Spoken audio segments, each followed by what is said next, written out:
Hello, everyone. Hope everyone's doing well. It's fall now, officially, so your boy is very excited. Fall is my favorite season. Fall and spring, because it's like a good in between. I'm wearing my Harley Quinn shirt. When you see this, it'll be the second day of fall, but right now it's the first day of fall, so happy first day of fall. I haven't worn this shirt in a while. I love this shirt. Got a newborn bracelet on. Yeah, I put on a little lipstick, change it up a little bit. But yeah, today we're gonna talk about a discography, a very short one, which was lucky for me. But it's a lot going on with this. So I've been thinking about Left Eye a lot. I think it was recently I want to say the anniversary we were passing, like 20th anniversary, something like that. I want to say it was recently, of course. Everything turns on. But anyway, we're gonna work through it. So yeah, so I wanted to talk about her because I always felt like I had some kind of like connection to her as a child. But yeah, she was born Lisa Lopez. Let me give you some background information in case you don't know who she is.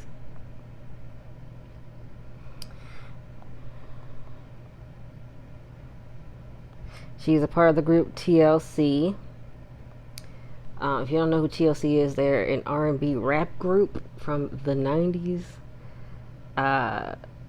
She also was with Tion T-Boz Watkins and Rosanda Chili Thomas.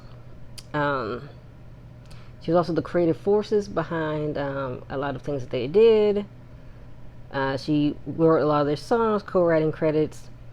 She signed outfits for the stage and contributed to the group's albums, titles, the group's image, artworks, music videos, stuff like that. She won 4 Grammys while she was alive. Unfortunately, she was born on May 27th, 1971, and unfortunately she passed away due to a car accident in Honduras on April 25th, 2002, at age 30. So, it's very sad.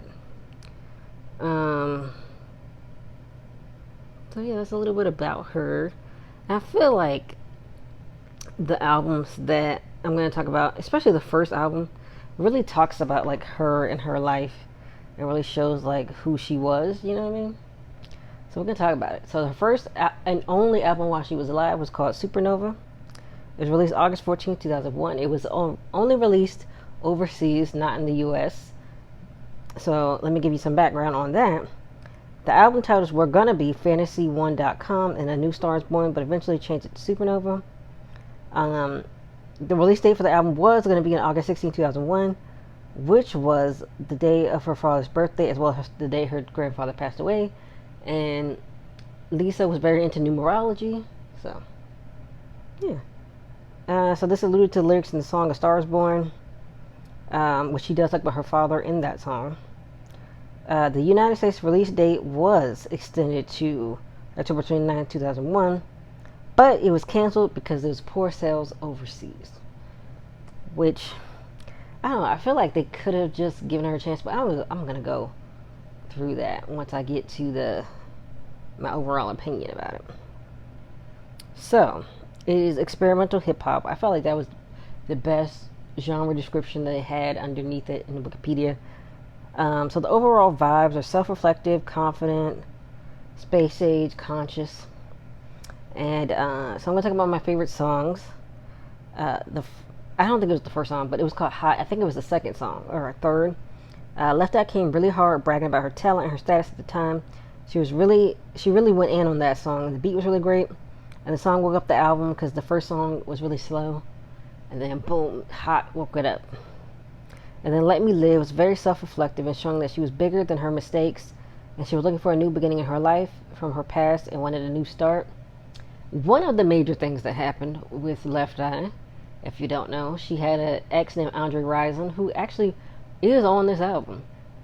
I think they were like on and off again for I think 9 years. It was a long time. But she got mad at him for cheating, and she had done this before. She had lit a pair of his shoes and threw them in the bathtub before. She put water on it and the fires went out this time. He got a new tub because she had done that before. It didn't go out.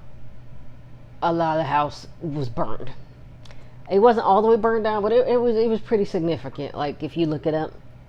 So she talks about that and about having a felony and about basically the consequences from that. She doesn't go into too much detail, but basically talks about the consequences from that in this song.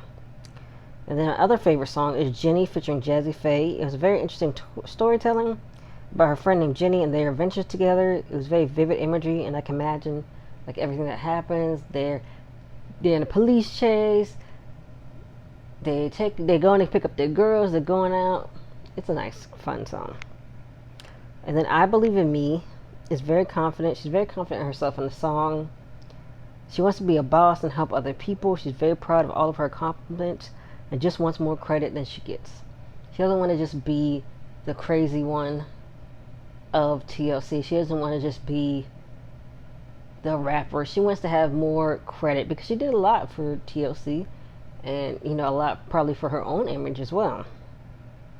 Alright, so then the next favorite song is Rags to Riches featuring Andre Rison, who was her on again off again boyfriend. It's very autobiographical, very interesting, her struggles and how far she came. Talk about being an army brat and selling drugs and then getting into TLC and her ups and downs and trying to be successful and dealing with alcohol abuse and things like that. And then it was interesting having her longtime partner on there. He was okay. And, I don't know. He was just rapping, so it seemed like they meshed well musically, but clearly they were very dysfunctional, so they were on and off very frequently. And Untouchable featuring Tupac. So she was on Death Row Records for her solo career, I want to say. I don't know if she was immediately on Death Row Records, but I know that she was like in the process, at least before she passed, of going to them. Or I think she was before, but she was trying to release her second album, but it didn't go through, and then it leaked, and there's a lot going on with that. But I like that Left Eye seems to have adapted her style to match Tupac's, but it still sounded like herself, so she was kind of using like I'm trying to think of the right word, like the cadence, like how Tupac raps, but like she still sounded like her, and I felt like that was really unique. I think having another huge talent and personality as a feature can overshadow the main artist, but Left Eye holds her own, and she still sounds on the track, and of course Tupac was cool. So I'm going to talk about my favorite lyrics. Spoil me, the only statement I'm making is royalties. 7 digits never under my bank account. Hold numbers like phone numbers, plus area code. Gamble with your career. And then the other line is borderline genius. Scientists swear by me. Imagine Einstein and Carmen Jones' body giving you auditions at MTV. Hot. So that's from the song Hot. So basically, she thinks she's a musical genius. She thinks she's so very talented. She has all this money. I thought that was interesting. And then for the song Jenny, I really like the lyrics. Way over by the main to get the rest of the girls with the ghetto ass names. Ain't it crazy? Tolita, Bonquisha with them hairdos look like they went through a seizure. This is interesting. She's dating Mr. King, and she's just as deranged and insane in the brain. Man, she blew up his range. Look who's talking. So I thought that was interesting. She's saying her friend Jenny blew up his car, but she didn't burn down. Almost, not all the way. She did burn a good chunk of Andre Rison's house, but they did get back together, so that was interesting. And then from the song I Believe in Me, I played with a team, but I'm Diana Ross, not a Supreme. So she's number 1. It's not contrary, it's fear. I don't know you either. I'm responsible for more than you'll ever know and see, ever. So many things you don't know happened because of me, from black to designs to the stage, that was me. So how could any of y'all be mad at me? So basically she's saying she contributed a lot to TLC, so she deserves her credit. That's what she's saying. And she had the group Black, so that was really interesting. And very interesting enough, I think her name was Natina. Let me double check. From the group Black. But unfortunately, also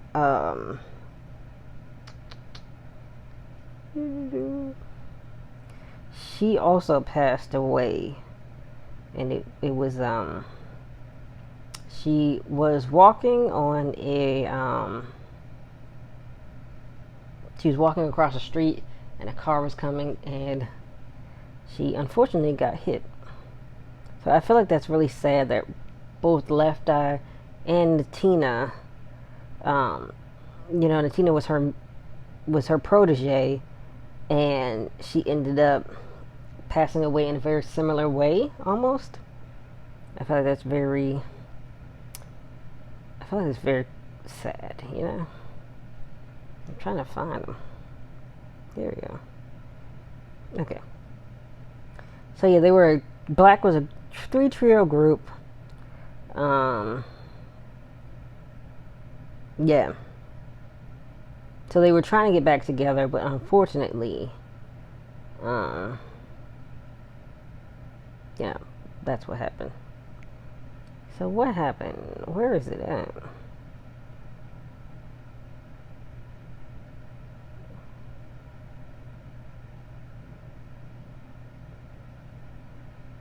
They have a section for it, but they don't. I don't see them talking about it.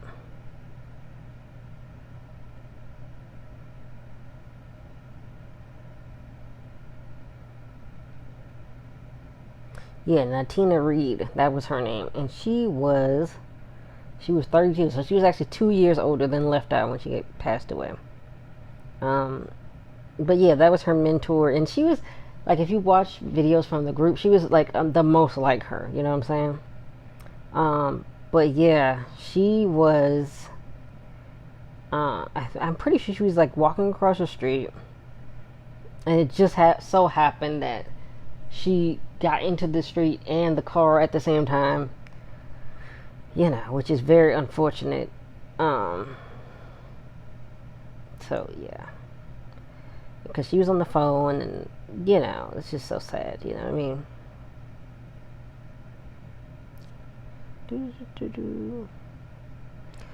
But yeah, I just found like that's like really sad that they had like similar deaths. You know what I mean? Dealing with cars. Okay, so let's get back to my favorite lyrics. So I talked about Black a little bit, and then this last lyric is from Untouchable. We must believe trickery ain't tricking me. I got tricks up my sleeve. They're trying to they're trying to mark me. Trying to make my mark before I leave. Which I feel like she did. She was really influential, and I feel like she was kind of ahead of her time with like the weird hip hop kind of thing. And I want to say Outkast came out at least in the mid 90s. So, and I'm trying to think. I don't think they were even like super. I feel like they were different automatically, but I don't think it was like how you think of Andre 3000 now. I think it took a little while for him to get like I don't mean this in a bad way, but to get his weirdness. You know what I mean? And I feel like she was the first like weird, unique. She named the album Supernova because she felt like when people die, they become stars. Yeah, just a different way of thinking. So my overall opinion on the whole album was, honestly, I really enjoyed this album. I was kind of surprised. Mainly, I know that labels can make mistakes, and labels can say, "Oh, this is not selling," or "This is not selling," and they think it's bad. But not selling doesn't necessarily mean that something's bad. So that kind of surprised me. And of course, I love her. And I felt like I would love some of the songs, but I ended up liking almost all of the songs. I had to like cut myself off on my favorite songs because I was like, okay, this is getting to be a lot. It did get slower and dragged some towards the end of the album, but it was still interesting. And I love the self-reflection, the bragging, the sharing her beliefs on this album. It was like basically, telling her life story on this album. I wish her label had given her a shot in the U.S., even if, let's say, it didn't sell millions of copies. At least, I mean, granted, you can listen to it on YouTube, which is what I did, but at least it was put out there so you could like know Lisa. I'm calling her first name like I know her, but Yeah, so that's basically what I said. Um, and it could basically show the U.S. audience like how she was outside of TLC. And I gave this album an 8 out of 10. Uh, and even though a lot of songs were like 3 or 4 minutes, it went by fast. It was just like they were just going, going, going. And they were fun and intriguing. It was very enjoyable to listen. And I loved how she had children on there, and it was just so cute and inspiring. So yeah. So this next album is her second album, but it was released after she passed away. So all of her input is on the first album. Remember this. I'm going to talk about it in my overall opinion, but all of her creativity is in the first album. Keep that right there.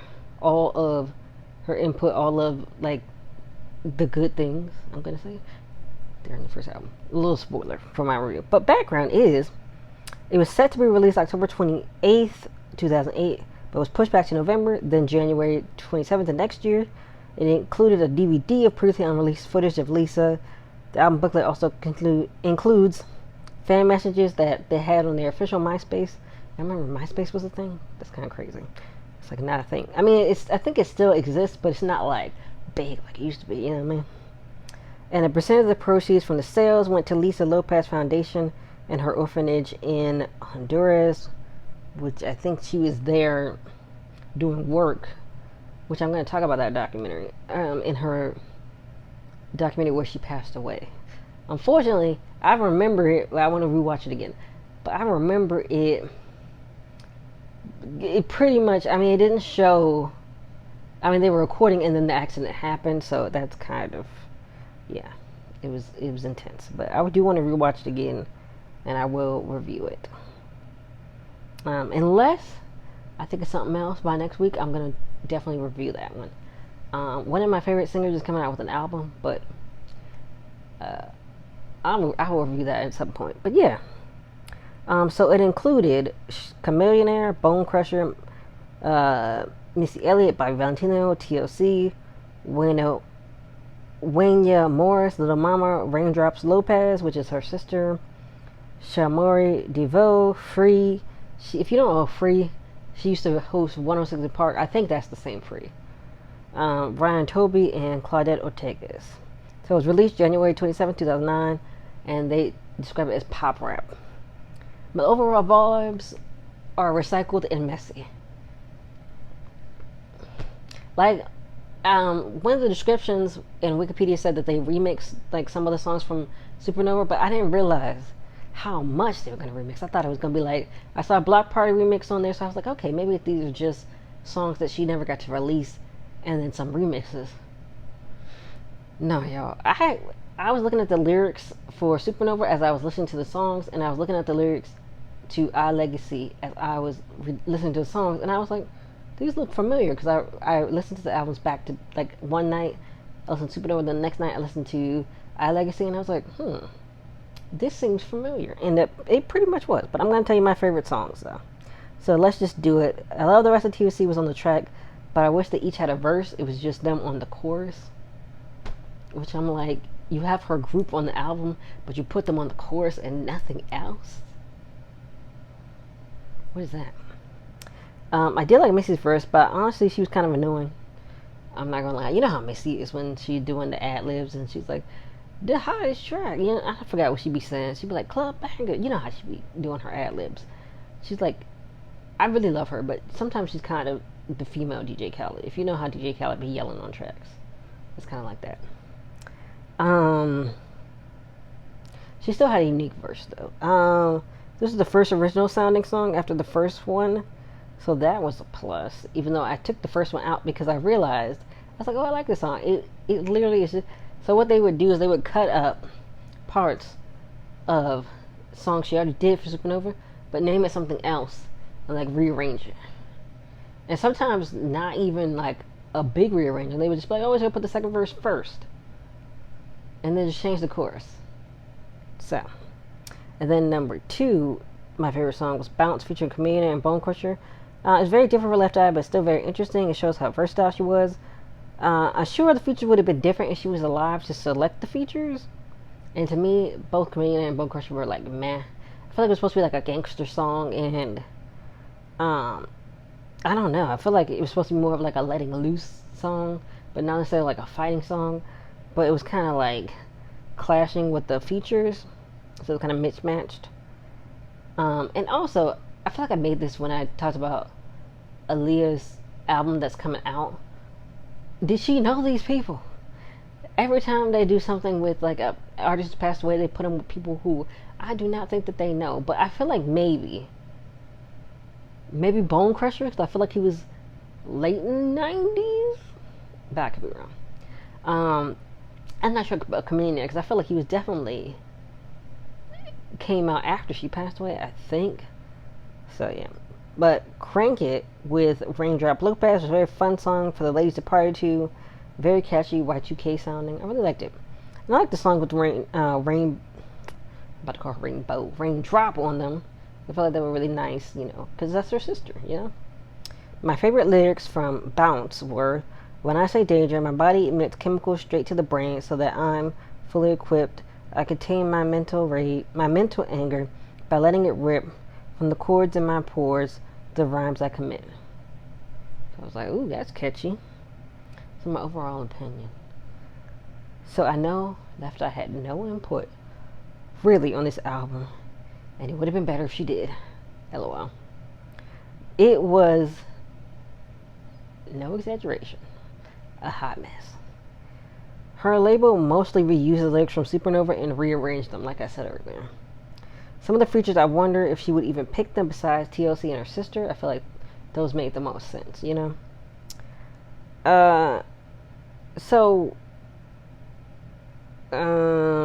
I said, did she even know some of these people? And I left Eye, and she deserves so much better for like her second album. And even like when I looked up the album that got leaked, the Nina album, it still sounded like it was remixed stuff from Supernova still. So I was like, what was going on with these albums? Because I feel like TLC doesn't do that. So why would Lisa make the same album but like remixing all the songs? So it was weird. So this is mostly for her label because she had no input, but they get a 1 out of 10. I put 1 out of 10 stars, but you know what I mean, 1 out of 10 rating.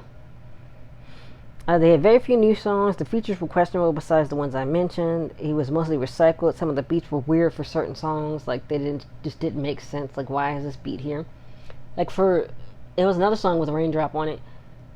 I think it was before Crank It, and like the beat was just so weird, and it didn't really make sense. I wouldn't recommend this at all to any TLC or Left Sea fans to listen to.